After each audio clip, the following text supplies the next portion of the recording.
नमस्कार दोस्तों, जय श्री राधे कृष्णा।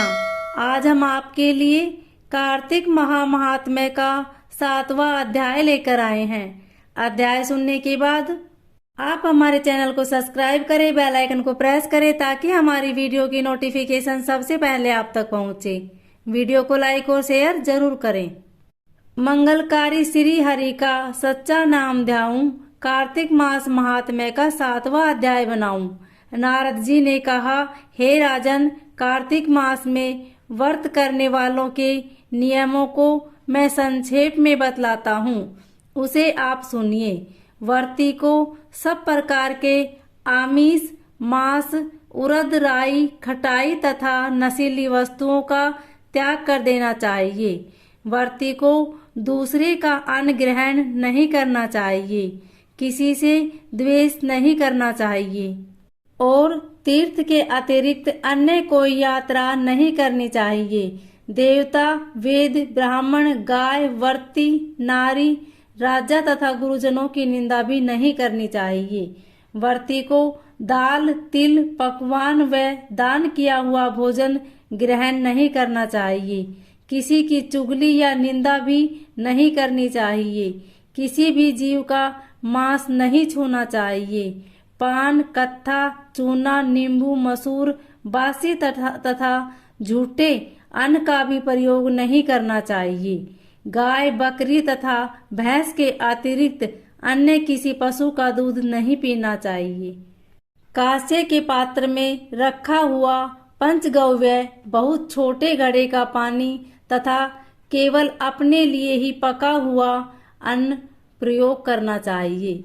कार्तिक माह का व्रत करने वाले मनुष्य को सदैव ब्रह्मचर्य का पालन करना चाहिए। उसे धरती पर सोना चाहिए और दिन के चौथे पहर में केवल एक बार पत्तल में भोजन करना चाहिए।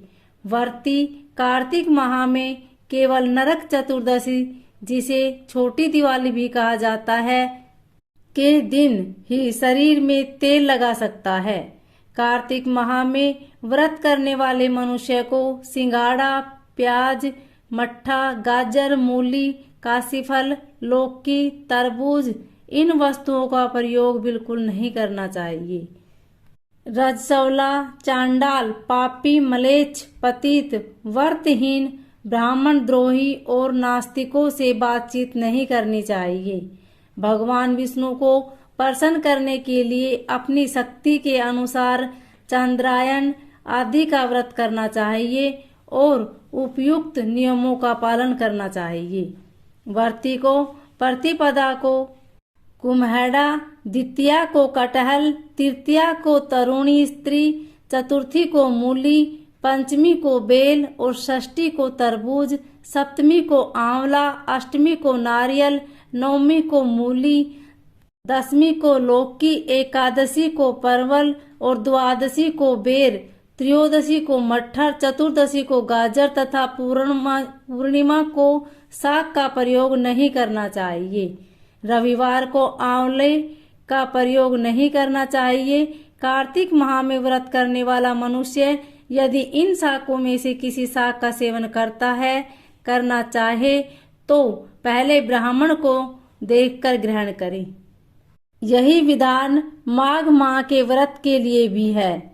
देवोत्थानी एकादशी में पहले कही गई विधि के अनुसार नृत्य, जागरण, गायन, वादन आदि करना चाहिए। इसको विधि पूर्वक करने वाले मनुष्य को देखकर यमदूत ऐसे भाग जाते हैं जैसे सिंह की गर्जना से हाथी भाग जाते हैं।